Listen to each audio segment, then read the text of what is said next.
I'm feeling it. I am feeling it. So, the Saskatchewan Roughriders, who scored only 4 Rouges all last season, Jack. The Stampeders are over the hump and back on top. 2018 Grey Cup champions. Yeah, man, I eat chalk for breakfast, lunch, and dinner. Here's a 50 to the 40, down near the 20. He's going to score! Touchdown! A chance to win! Will they get it? Yes, they will! Unbelievable! Holy goodness! Whew! Muy caliente. All right, we are live with the 16th episode of the Red, White, and the Rouge podcast. My name is John. You guys can find me on Twitter at JohnHewish_. As is the case with every Tuesday, I'm joined by my co-host with the most, Rob, also known as Rob McSports on Twitter. How was your week 15? I had a really good week 15. A lot of my bets hit. And overall good weekend of football. It's fun to see young quarterbacks really ripping up the league. Yeah, or ripping off guys' helmets and hitting them with it. That's also fun. We'll get to that later. Okay, yeah, no, you wanted to start off this week, guys. As usual, we're going to do the rewind in a sec, but we're going to start off this week with a quick rapid-fire question segment that Rob has set up. I don't know what the questions are, so this is always fun for me to try come up with a coherent answer on the spot. So, what you got? All right, so we're going to call it rapid fire, but there's only 3 questions, so this will be the most rapid of rapid fire sessions. So my first question is Vernon Adams Jr., when he is not hitting people with helmets, the best quarterback in the league so far this year? So far this season, I would say no. Who is that? I still think it's Cody Fajardo, and I'm not just standing by that because fair enough. Because that was like my take. I think it's because he's faced more difficult opponents. He had a starting role slightly earlier, and more so, it was the expectations that were on him. Vernon Adams Jr. starting in Montreal, there was there were no expectations for them to do anything after Pipkin got injured. So Antonio, lest yes. we forget. Yeah, so no. For me, it's still Cody. All right. Question the second. Does the PED story change the narrative on Andrew Harris's season? Does this sully what has been and what continues to be a amazing year? Man, that's really tough. I mean, we were talking about that. It's right? Like, is he still eligible to win MOP? Yeah. I mean, okay, this is me gauging the reaction of the public that I've seen so far, and the answer would be no. It doesn't seem like people are too upset about it. Like, obviously, Riders fans are poking fun at Bombers fans about it, but overall, I don't think it completely ruins his image or the season he's having. Honestly, is I might disagree with that, but just gauging public opinion, it's like I don't think people are going to remember. What's your opinion, though? I get my public opinion? perception. You don't think it ruins the year, but what's your opinion? My opinion, personally, I don't think he should win it because of this. Well, I mean, he missed 2 games. I mean, that kind of that's like 10% of the season, right? Is it still possible? I guess. I mean, I don't know. I think there are guys that have been better. Let's pretend he wasn't suspended, but you knew he took PEDs. Do you think that makes him ineligible in your mind, morally? No. Just like I think Barry Bonds should be in the MLB Hall of Fame. Same thing. Right. They're so much better than everybody else in the league. And and Harris has been for so long that it's like, no, a 2-game suspension for PEDs doesn't ruin his image, in my opinion. And again, I stand by that same take with Barry Bonds too. And I will die on that hill. Yes, you've shown me the Barry Bonds video. He was amazing. Okay, so that was an excellent answer. Very, very challenging question. And now my final question. Who is your Grey Cup favorite at this point? Who will win it all? You think it's kind of got to be Calgary, right? I mean, Calgary again, they are so stable. As weird as that sounds. Winnipeg is as good as they are, a circus with Chris Streveler not being able to throw the ball. It's like, the Lamar Jackson of the CFL, basically. You got Montreal. It's like, it's Vernon Adams Jr. He doesn't really have any experience in the playoffs.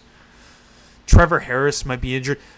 Edmonton might not even make the playoffs. You should be talking about Streveler in a Stephen A. Smith voice if you're going to compare him to Lamar Jackson. That would be pretty funny, but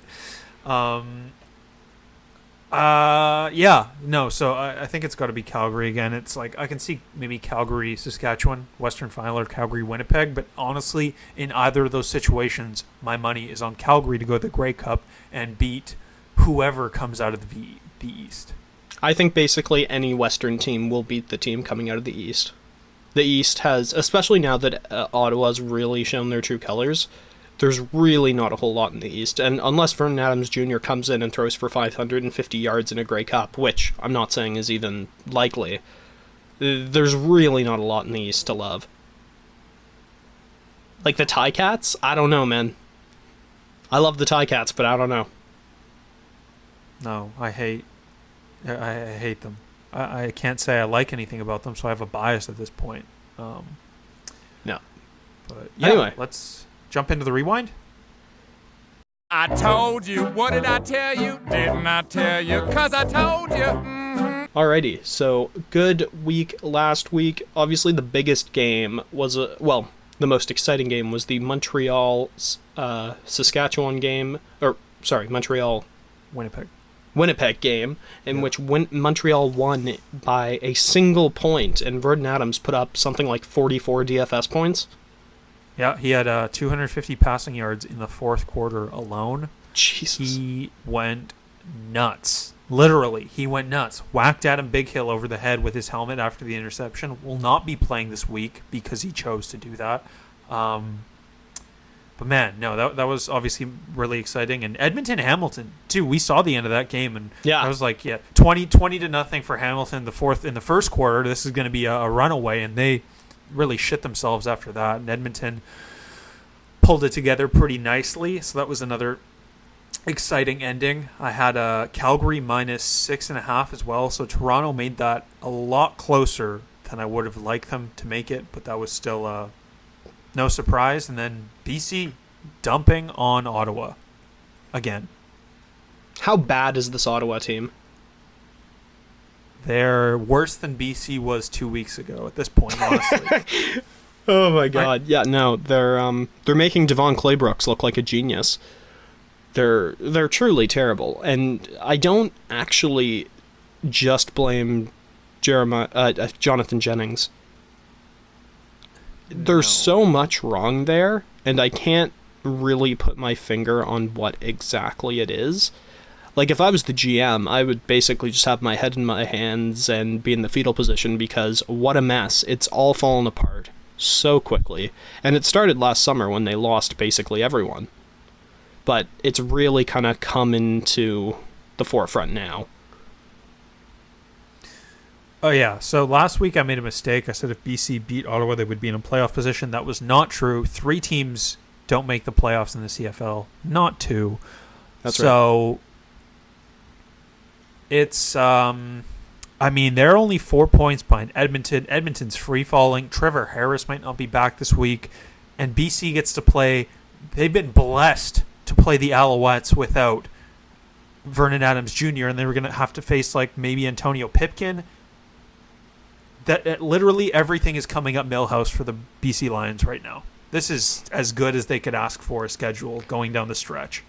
It's totally agree. This is as good as it can get. And after this week versus the vageless Alouettes, they are playing the very, very mediocre Toronto Argonauts.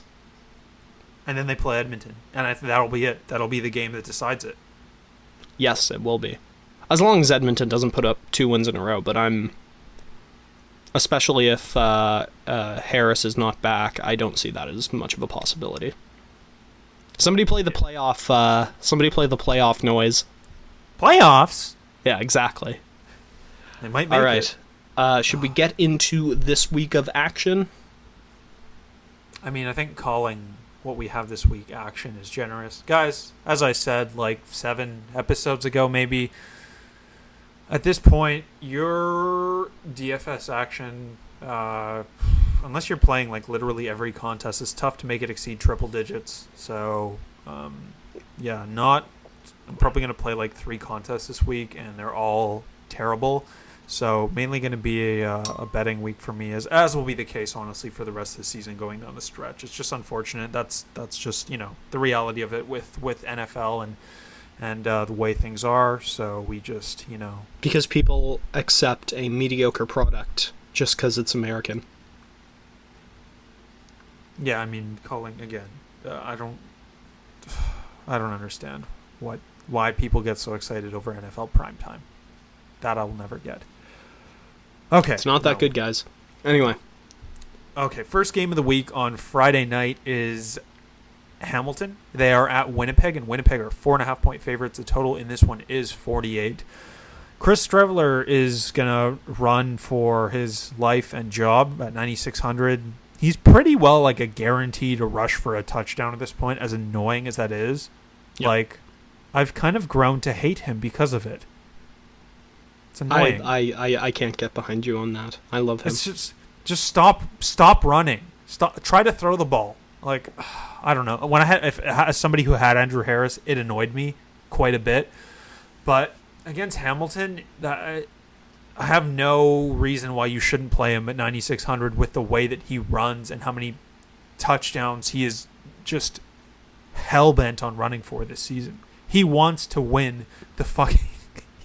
He wants the most rushing touchdowns this year, and he might get it too. He reminds me of like an FCS football quarterback, like someone playing for like North Dakota State or something like that. Not a great thrower, but they just put in the best athlete possible and say, you're in at quarterback. Yeah, he's leading the league right now in rushing touchdowns, and it's not going to change the rest of the way, honestly. I love that so much. Yeah, so play him, honestly, against Hamilton. Sure, he's going to run. Winnipeg's undefeated at home. You got to love that, correlation play. Playing a quarterback as a favorite at home who will be the guy who's, running the clock out at the end himself. Like, just fuck Andrew Harris, right? Well, John has already sold me on the fact that my quarterback choice was the wrong one, but let's continue. The other quarterback, Dane Evans, has... just to know... Yeah, he's not fantastic. He can have good games, but the Winnipeg defense is one of the better ones in the league. He's probably someone I stay away from. The real question, though, is Andrew Harris at 10,100, the Harris 101, if you will. How do you feel about that price point? So, spoiler alert for the end of the show. I have him in my lineup right now. I really don't like the wide receiver options we have this week. No. I'm not comfortable with really any of them except for Burnham, Banks, and one more who we'll name in a second. But I might pivot him out so I can fit Brandon Banks in as my highest price guy and then just play, mix and match and find out another running back to play, honestly. We'll see where I land with that. With that said, his floor is still as safe as ever. He put up 18 points last week without scoring a touchdown, because he had over 100 receiving yards. So at least Chris Streveler is somewhat using him properly. Hamilton backfield, skip it. So straight into wideouts. Again, Brandon Banks.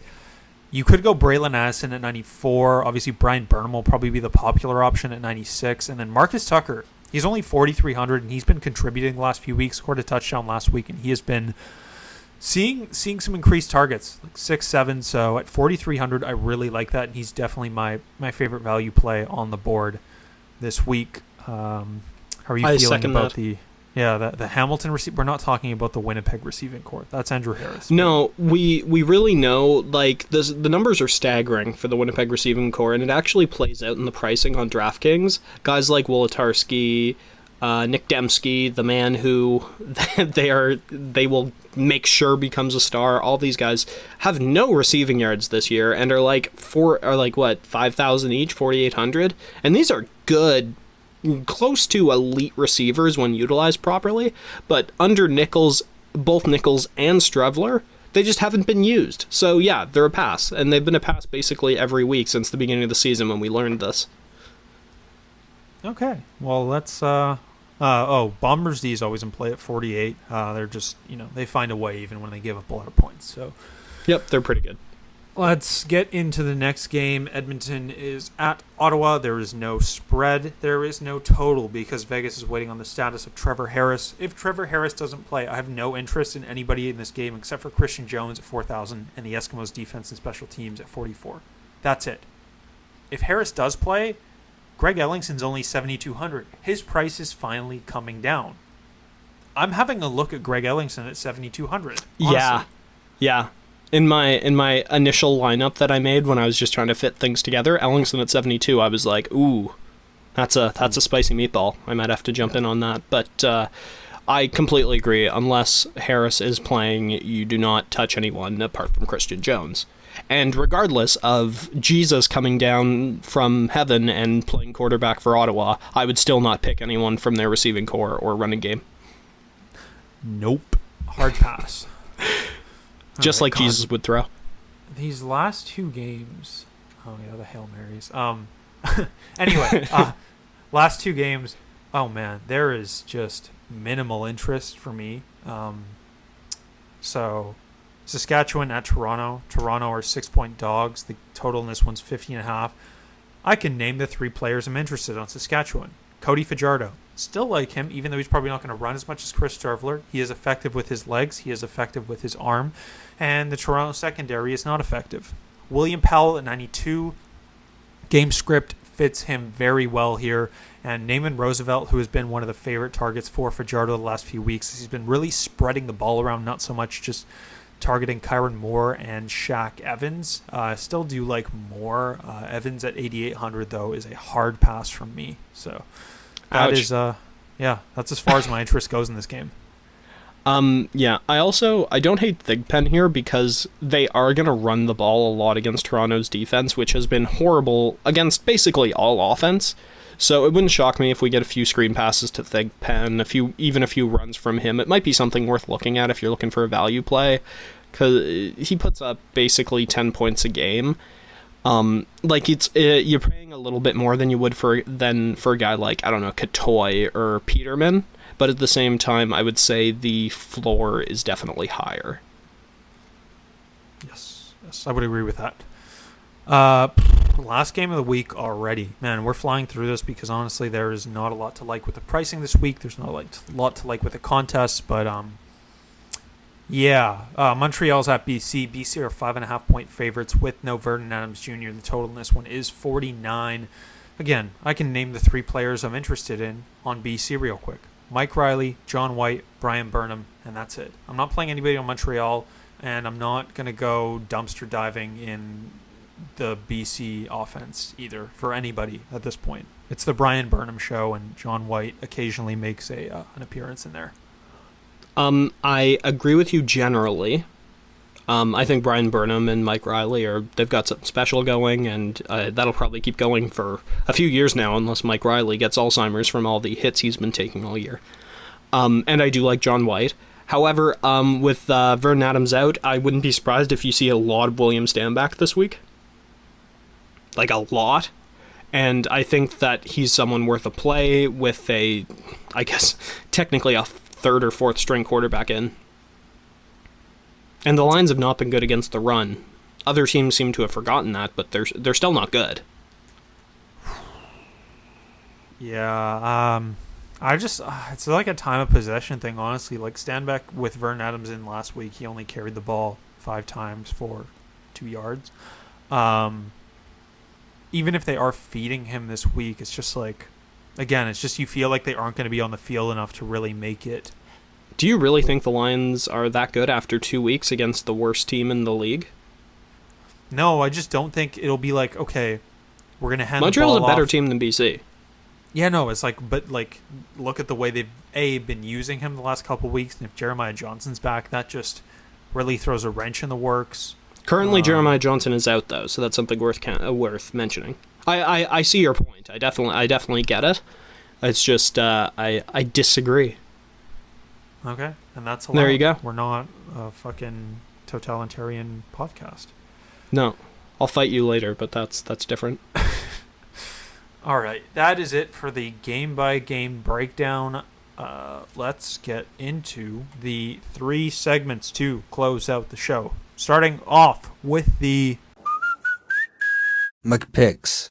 All right, so I basically hate my lineup after discussing it for a few moments, but we're gonna push through anyway and go for it. So my quarterback is Fajardo. That I don't hate. I do like Fajardo there. I think he's the best choice on the board. I think there's too much that can go wrong with Riley, who would be my second quarterback choice, and I'm not playing McLeod Bethel Thompson. Sorry, that was my phone. For running backs, I have Andrew Harris, the human PED. He's more cactus than man at this point with all the water in his system, but at the same time, he can break tackles and make receptions. I have Shaq Evans as my first receiver to pair with Fajardo, but I might change that because John kind of crapped on that idea. Thanks, buddy.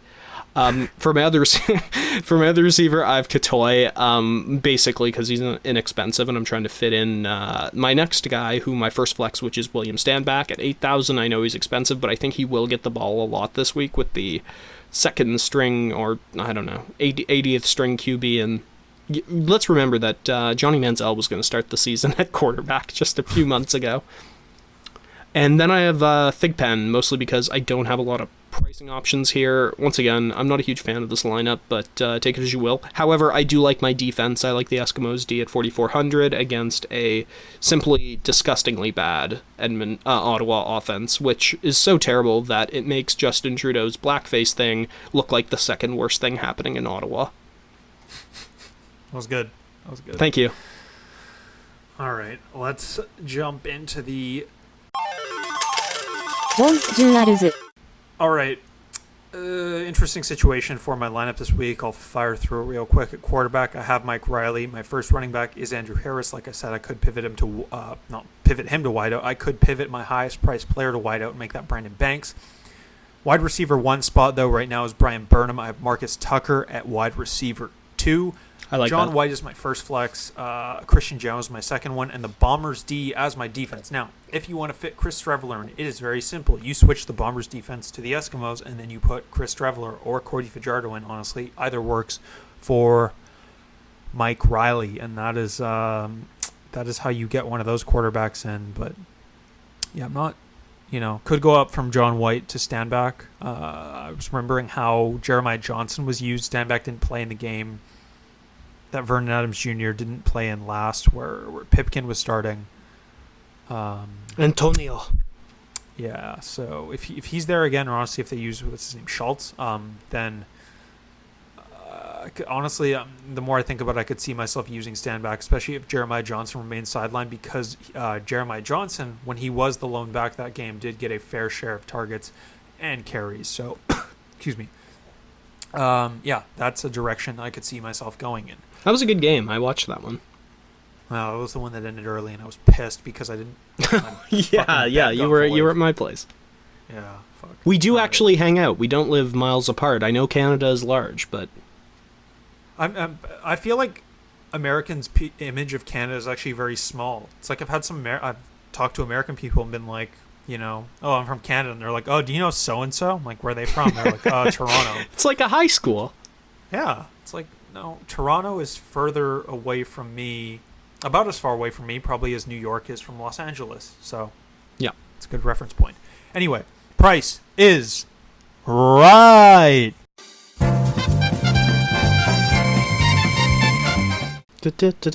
Anyway, all right, so my price right player of the week is William Stanback. I think at 8,000, that's a pretty good value play. I'm really not playing much value here this week. I actually hate Thigpen in my lineup, and I will be taking him out. So really, I have no other options but to pick Stanback. I also think Cody Fajardo at 9,800 isn't a bad price, but that's not a Price is Right choice. Well, I could, interest you in pivoting off of Marcus Thigpen for Tucker. I do like that.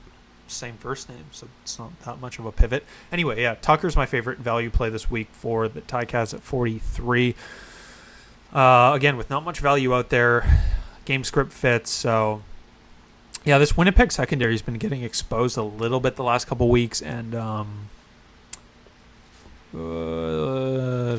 secondary will have their hands full with Braylon Addison and Brandon Banks as well, so that could, again, open up targets for Tucker, who was like $2,000 cheaper than Jalen Ackland. So I will take that all day.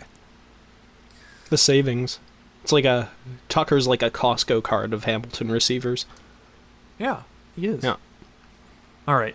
Last segment before we wrap it up. It's the Lock of the Week. All right, guys. My Lock of the Week play this week is Hamilton and Winnipeg over 48. Guys, I post all my favorite bets on Twitter. I'm gonna Dutch rudder myself for a minute here. We're winning at a 66% clip on CFL picks, and I don't pick anything. I actually think my highest odds, or my, I guess, worst odds pick was last week. I took Winnipeg at minus 140, and they, again, lost. Stopped us from having a perfect week, but I wasn't mad about how it happened. But yeah, that's pretty impressive given my plays are usually minus 110 or plus action. So I'm going to pat myself on the back there and give you my DFS. You went from Dutch rudder to pat on the back. Those are very different things. How about a fedora tip? That's a nice middle ground. Nice middle ground. Well done, monsieur. Yes. Lock of the week. Lock of the week for DFS is Brian Burnham. His price only went up $200. This guy is out of his mind right now. He's so good, and he is honestly. What was that reference that? What's his face made? It was that they wish that BC was a team of Brian Burnhams, and not in the size or ability factor, but just the effort. You know. I also had a great take like that about Brian Burnham, but I completely forgot what it was. Yeah, I remember saying it. Something like that. Yeah, it was something along those lines, actually. Yeah. All right, who are your locks of the week? All right, so I actually like the Alouettes plus 5.5 here. I know the Lions are coming off 2 big wins, but it would be interesting to see what they can do against a team that is not just a pit of sadness. So I think the Alouette Lions game will be quite close. Most of the Lions games this year have been close anyway, and the Lions do tend to play down to their competition, excluding the last 2 weeks. I'm not going to look at those and go, this is the team. I'm going to base it on previous encounters, and the Lions being a favorite in any sort of way against any team is probably a mistake. This is the team, though. Kelly Bates. Kathy Bates. Oh, God. Honestly, I wouldn't mind having her in the locker room yelling at people, to be honest. But. That's true. It's true. Kathy is my significant other, so that is the joke there. Anyway, yes. Yeah, no, Kelly Bates is doing a great job with the offensive line, and I think that was a big change that they had to make, and they made it. So I honestly, I think they can maintain more or less this form the rest of the season. I might be eating those words on Saturday. I probably will be for having any faith at all in this team, but sometimes I bought a hat at the beginning of the year because I was like, this is going to be the year, and was disappointed throughout, and the hat goes unworn. That is the amount of a tattoo or something. That is very true. Anyway, for my player lock of the week, I like Cody Fajardo. I think he's the best quarterback on the board. Yeah, I just think he's heads and tails better than anyone else available this week at quarterback. And I think if you're not playing him, you're putting either A, too much faith in Mike Riley, or Streveler. And you know me, I love Streveler, but I think Fajardo has the opportunity to have a much better game. Yeah, I mean, you're right, honestly. He's just so scoring reliant. Like, he scored those 3 touchdowns in the first half last week, had like 32 or 33 points at the half, and finished with 34 because that's what Chris Streveler is. He's not a good passer. He's just not. You had another Stephen A. Smith option there. You know what? He just can't throw the ball. Like that was not good. That's why you don't do it, because you can screw it up like that. Anyway, with that, we should probably get near ending it. All right, I'm head out then for this week. We'll call it there. As always, you guys know where to find us on Twitter. You can find my picks on Twitter as well. Probably post them Thursday.